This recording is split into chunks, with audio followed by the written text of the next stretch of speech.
സതീശനെതിരായി എന്തെല്ലാം ആരോപണം വന്നു.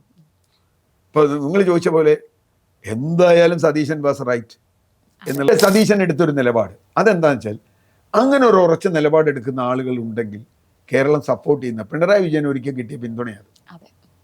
ഈ സമരങ്ങളുടെയൊക്കെ മുഖമായി അതിൻ്റെ ഒരു കേന്ദ്രമായി സതീശൻ സെൻറ്ററായി മാറി. നമുക്കറിയാം CPM-കാർ ആരെങ്കിലും സെൻറ്ററായിട്ട് ആക്രമിക്കുന്നുണ്ടെങ്കിൽ അതിനർത്ഥം അവർ ഭയക്കുന്ന ആളെ അവർ ആക്രമിക്കും. പിണറായി വിജയൻ എന്ന മുഖ്യമന്ത്രിയെ നേരിട്ട് ചലഞ്ച് ചെയ്യാൻ, അവിടെയാണ് എൻ്റെ വ്യത്യാസം, ചലഞ്ച് ചെയ്യാൻ സതീശൻ കാണിച്ചൊരു ധൈര്യമുണ്ട്. അത് അസംബ്ലിക്ക് അകത്തും പുറത്തും. അസംബ്ലിയിൽ സജീസിൻ്റെ പെർഫോമൻസ് വളരെ വളരെ ക്ലിയറാണ്. ഒരു MLA കേരളത്തിൽ ഇപ്പോൾ അത്ര നന്നായി പെർഫോം ചെയ്യുന്നൊരു MLA ഞാൻ വിചാരിക്കുന്നില്ല. മുഖ്യമന്ത്രി, ഞാനതിൽ ഏറ്റവും ഞെട്ടിച്ചൊരു കാര്യം, മുഖ്യമന്ത്രി തെരഞ്ഞെടുപ്പിൻ്റെ അന്ന് നടത്തിയ പ്രസ്താവനയുണ്ട്, വോട്ട് ചെയ്ത് വന്നിട്ട് കോൺഗ്രസിലെ സ്ത്രീലമ്പടന്മാരെല്ലാ പാർട്ടിയിലുണ്ടെന്ന് ഇല്ല ഞാൻ പറയില്ല. കോൺഗ്രസ് ഒക്കെ നല്ലവരാന്നോ BJP ഒക്കെ നല്ലവരാന്നൊന്നും പറയുന്നില്ല. അപ്പോ അത് പറയുമ്പോ ഒരു വിരൽ നീട്ടിയാൽ 4 വിരൽ നമ്മളെ നേരെ വരുന്നുണ്ടെന്ന് മുഖ്യമന്ത്രി അറിയണ്ടേ? എന്തായാലും ഈ തദ്ദേശ തെരഞ്ഞെടുപ്പിൽ UDF വളരെയധികം മുന്നോട്ട് പോയിരിക്കുകയാണ്. നിയമസഭാ തെരഞ്ഞെടുപ്പ് ആസന്നമായിരിക്കുന്ന ഈ സമയത്ത് ഇത് UDF-നെ സംബന്ധിച്ചിടത്തോളം ഒരു സെമി ഫൈനൽ തന്നെയായിരുന്നു. ഇതിൽ ഈ ഒരു നേട്ടം UDF കൈവരിച്ചില്ലായിരുന്നു എങ്കിൽ തീർച്ചയായും നിയമസഭാ തെരഞ്ഞെടുപ്പിൽ UDF-ന് ആ പ്രതീക്ഷിക്കുന്ന ഒരു കിട്ടില്ല എന്ന് തന്നെയായിരുന്നു എല്ലാ UDF-കാരും വിശ്വസിച്ചിരുന്നത്. പക്ഷേ ഈ തെരഞ്ഞെടുപ്പിന് മുൻപ് UDF നേരിട്ട പ്രശ്നങ്ങൾ ചില്ലറയല്ല. രാഹുൽ മങ്കൂട്ടത്തിൽ വിഷയമായാലും ശരി, UDF വളരെയധികം കോൺഗ്രസിനെ ഒരു പ്രതിസന്ധിയിലാക്കുന്ന ഒരു വിഷയം തന്നെയായിരുന്നു. അതിനെയെല്ലാം അതിജീവിച്ചാണ് ഇപ്പോൾ കോൺഗ്രസ് ഇപ്പൊ തിരുവനന്തപുരത്ത് 10 സീറ്റായിരുന്നത് തിരുവനന്തപുരം കോർപ്പറേഷനിൽ 19 ആക്കിയിട്ടുണ്ട്. അത് കോൺഗ്രസിനെ സംബന്ധിച്ചിടത്തോളം അതൊരു വലിയൊരു നേട്ടം തന്നെയായിട്ട് പറയാം. ഇപ്പൊ രാഹുൽ മങ്കൂട്ടത്തിൽ വിഷയമാണ് ഏറ്റവും ഒടുവിലായിട്ട് കോൺഗ്രസിനെ പ്രതിസന്ധിയിലാക്കിയത്. അതിൽ VD സതീശൻ എടുത്ത തീരുമാനം ശരിയായിരുന്നു എന്ന് തന്നെ തെളിയിക്കുകയല്ലേ ഈ കേരളം ഒട്ടുക്ക് UDF നേടിയ ഈ ഒരു മുന്നേറ്റം സൂചിപ്പിക്കുന്നത്? കേരളം ഒട്ടുക്ക് UDF നേടിയ മുന്നേറ്റം വളരെ വളരെ പ്രധാനമാണ്. കേരള രാഷ്ട്രീയത്തിൽ പലതരത്തിൽ പ്രധാനമാണ്. ഒന്ന്, സാധാരണ തദ്ദേശ തെരഞ്ഞെടുപ്പുകളിൽ പൊതുരാഷ്ട്രീയം ബാധിക്കാറില്ല. കൂടുതലും തദ്ദേശ രാഷ്ട്രീയമാണ്. പഞ്ചായത്തുകൾ, മുനിസിപ്പാലിറ്റികൾ, കോർപ്പറേഷനുകൾ, അവിടുത്തെ വാർഡ്, അവിടുത്തെ കുടിവെള്ളം, അവിടുത്തെ റോഡ്, സ്ട്രീറ്റ് ലൈറ്റ്, അല്ലെങ്കിൽ ചില പ്രശ്നങ്ങളിൽ ഇടപെട്ടത്, വ്യക്തികൾ, ജാതി, മതമൊക്കെ വരും, കുടുംബമൊക്കെ വരും.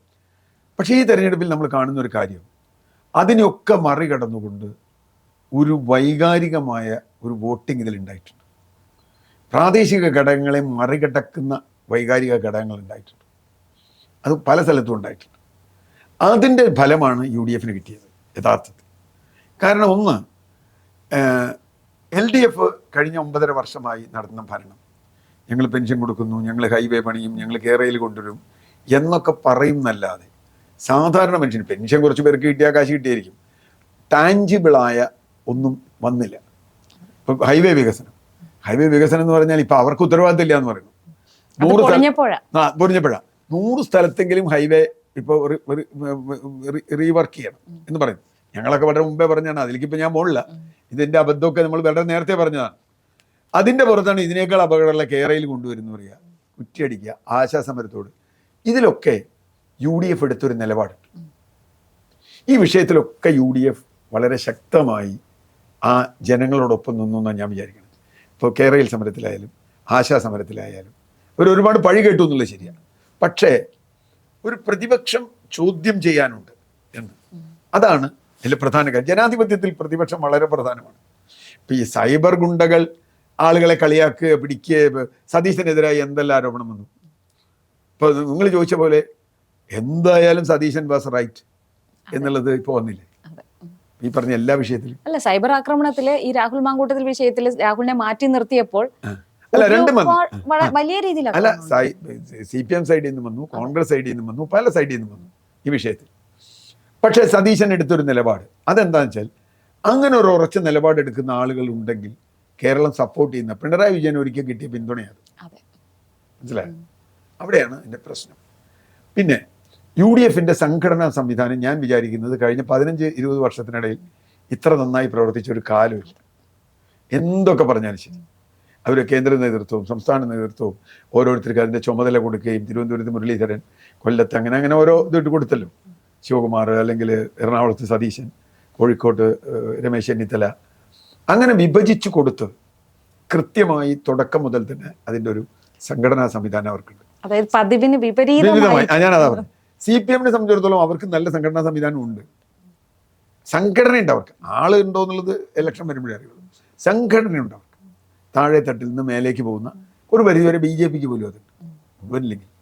ആ സംഘടനാ സംവിധാനത്തിനും വെല്ലുവിളിക്കുക സാധാരണഗതിക്ക് UDF-നും കോൺഗ്രസിനും ബുദ്ധിമുട്ടുള്ള ഒരു കാര്യം. കാരണം അത് നേരിടാൻ പറ്റില്ല. പിന്നെ ഇപ്പം ഭരണമുണ്ട്, പണമുണ്ട്, BJP-ക്കും ഉണ്ട് ഭരണമുണ്ട്, പണമുണ്ട്. കോൺഗ്രസിനെ സംബന്ധിച്ചിടത്തോളം സാമ്പത്തികമായി കോൺഗ്രസ് മുന്നിലാണ്. കാരണം അവർക്ക് ഇവരെ 10 കൊല്ലമായിട്ട് ഭരണത്തിൽ നിന്ന് വിട്ടിരിക്കുകയാണ്. ഭരണം എന്ന് പറഞ്ഞാൽ പണം ഉണ്ടാക്കലാണല്ലോ ഒരു പണി, ഇലക്ഷനിലെ പണമെങ്കിലും ഉണ്ടാക്കണ്ടേ. അപ്പം അതും ഒരു വീക്ക്നെസ് ആയിരുന്നു. ആ സമയത്താണ് സതീശൻ വളരെ ബോൾഡായിട്ട് ഇതാണ് ഞങ്ങളുടെ നിലപാട്, കേരളയിൽ ഞങ്ങളുടെ നിലപാട് ഇതാണ്, ഹൈവേയിൽ ഞങ്ങളുടെ നിലപാട് ഇതാണ്, ആശാസമരത്തിൽ ഞങ്ങളുടെ നിലപാട് ഇതാണ്, അല്ലെങ്കിൽ നിരവധി വിഷയങ്ങൾ വളരെ ബോൾഡായിട്ട് ആ നിലപാട് പറയുകയും ആ നിലപാട് കോൺഗ്രസ് അണികളിൽ മാത്രമല്ല ഒരുവിധം മിഡിൽ ക്ലാസ്സിലൊക്കെ അത് സ്വീകാര്യം. ഇപ്പം അൻവറിൻ്റെ കാര്യത്തിൽ വന്നപ്പോഴും സതീശൻ മറ്റാളുകളുടെ നിലപാടല്ല എടുത്തത്. എങ്ങനെയെങ്കിലും 4 ആളെ കൂട്ടി എങ്ങനെയെങ്കിലും ജയിക്കാമെന്നല്ല. ഇപ്പോൾ നേരെ മറിച്ച് LDF-നെ സംബന്ധിച്ചിടത്തോളം പതിവിന് വ്യത്യാസമായി വിമതർ LDF-ൽ വന്നൊരു ഇലക്ഷനാണ്. സാധാരണ UDF-ലാണ് വിമതന്മാരുടെ കൂട്ടത്തോടെ വരിക. ഇപ്പോൾ കൊച്ചിൻ കോർപ്പറേഷനൊക്കെ കഴിഞ്ഞ തെരഞ്ഞെടുപ്പിൽ നഷ്ടപ്പെട്ടത് വിമതന്മാരാണ്. ഇത്തവണ കുറച്ചൊക്കെ ഉണ്ടായിരുന്നു, പക്ഷേ ഇത്തവണ കോൺഗ്രസിലും UDF-ലും ഉള്ളതിനനുസരിച്ച് തന്നെ മറ്റേ ഇവരിലും ഉണ്ടായി. CPM-ലും BJP-ലും അത്യാവശ്യം ചില വിമത സ്വരങ്ങളൊക്കെ ഉയർന്നു വന്നിരുന്നു. അത് ഏതാണ്ട് കോമ്പൻസേറ്റ് ചെയ്തു പോയി. തിരുവനന്തപുരത്തൊക്കെ സംഭവിച്ചതാണ്. അപ്പോൾ അതുകൊണ്ട് എന്ത് സംഭവിച്ചു വെച്ചാൽ ഈ ഒരു ഉറച്ച നിലപാട് ഈ കാര്യത്തിലുണ്ടായി. രണ്ടാമത്തെ കാര്യം, പ്രതിപക്ഷം മുന്നോട്ട് വെച്ച കാര്യങ്ങൾ, പ്രത്യേകിച്ചും ശബരിമല അടക്കമുള്ള വിഷയങ്ങൾ, വിലക്കയറ്റം, അതുപോലെയുള്ള ദുരിതം, ഇപ്പം മലയോര മേഖലയിലെ ജനങ്ങളുടെ ഈ വന്യമൃഗ ശല്യവുമായി ബന്ധപ്പെട്ട് തീരദേശ മേഖലയിലെ ഈ ജീവനക്കാരുടെ പ്രശ്നങ്ങൾ. ഇത്തവണ തീരദേശത്തേക്ക് വോട്ടിംഗ് പാറ്റേൺ നോക്കിയാൽ നമുക്ക് മനസ്സിലാവും. കൂട്ടത്തോടെ ഒന്ന് UDF-ന് വോട്ട് ചെയ്തിരിക്കുക, തീരദേശ വോട്ടിംഗ് ഒക്കെ. അപ്പം അങ്ങനെ ഉള്ള സംഗതികൾ ഇതിലൊക്കെ തന്നെ ഒരുപക്ഷെ ജനങ്ങളുടെ സമരത്തിനൊപ്പം മുഴുവൻ നിൽക്കാൻ സതീശന് പറ്റിയിട്ടുണ്ടാവില്ല. പക്ഷേ ഒരു മുഖമായി, ഈ സമരങ്ങളുടെയൊക്കെ മുഖമായി, അതിൻ്റെ ഒരു കേന്ദ്രമായി സതീശൻ സെൻറ്ററായി മാറി. നമുക്കറിയാം CPM-കാർ ആരെങ്കിലും സെൻറ്ററായിട്ട് ആക്രമിക്കുന്നുണ്ടെങ്കിൽ അതിനർത്ഥം അവർ ഭയക്കുന്ന ആളെ അവർ ആക്രമിക്കും.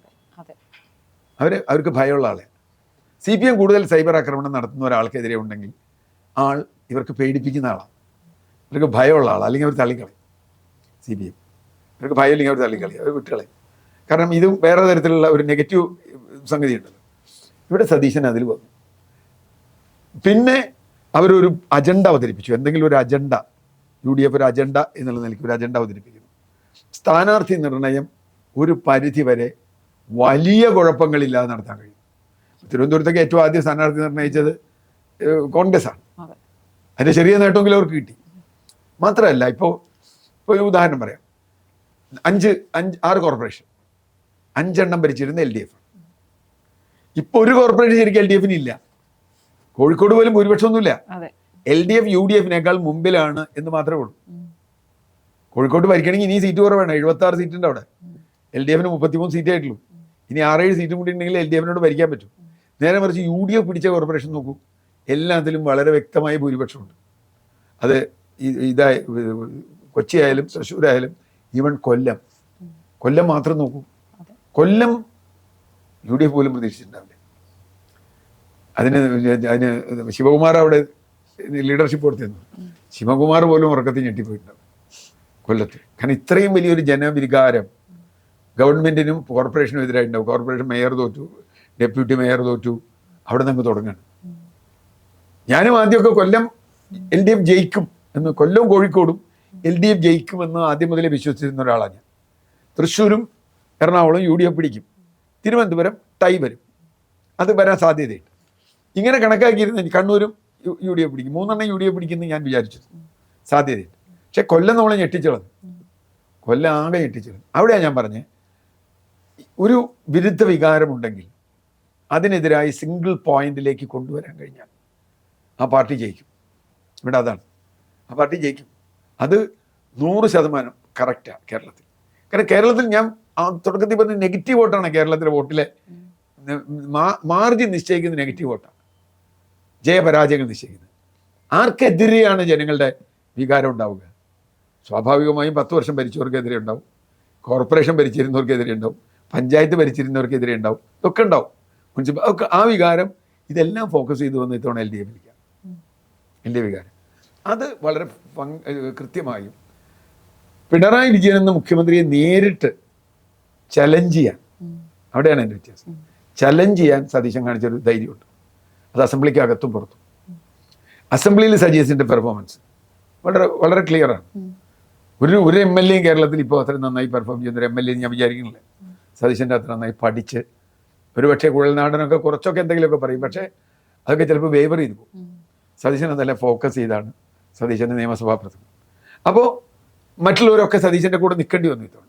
ഇനിയിപ്പോൾ രാഹുൽ മാങ്കൂട്ടത്തിൻ്റെ വിഷയത്തിലേക്ക് വന്നാൽ ഞാൻ LDFിൻ്റെ കാര്യത്തിൽ അത് പറയേണ്ടതാണ്. LDFിനെ പറ്റി ആദ്യത്തെ മിസ്റ്റേക്ക് രാഹുൽ മാങ്കൂട്ടത്തിൽ, അത് മാധ്യമങ്ങൾക്കും പറ്റി, ഇതെന്തോ ഭയങ്കരമായ വിഷയമാക്കി അവർ കൊണ്ടുവന്നു. ശരിയാണ്, രാഹുൽ മാങ്കൂട്ടത്തിൽ വൃത്തികെട്ടവനാണ്, ഒരു തർക്കവും എനിക്കില്ല, ഒരു തർക്കവും ഇല്ല. പെൺകുട്ടികളെ ഇങ്ങനെ പറ്റിച്ചിട്ടുള്ളൂ, ഇങ്ങനെ ചെയ്തിട്ടുള്ളൂ ഒരുതിനുമില്ല. അവൻ ശിക്ഷിക്കപ്പെടണം, തൂക്കിക്കൊല്ലപ്പെട്ടാലും എനിക്കൊരു സങ്കടമില്ല. ഞാൻ തൂക്കിക്കൊലയ്ക്ക് പൊതുവെ എതിരാണ്.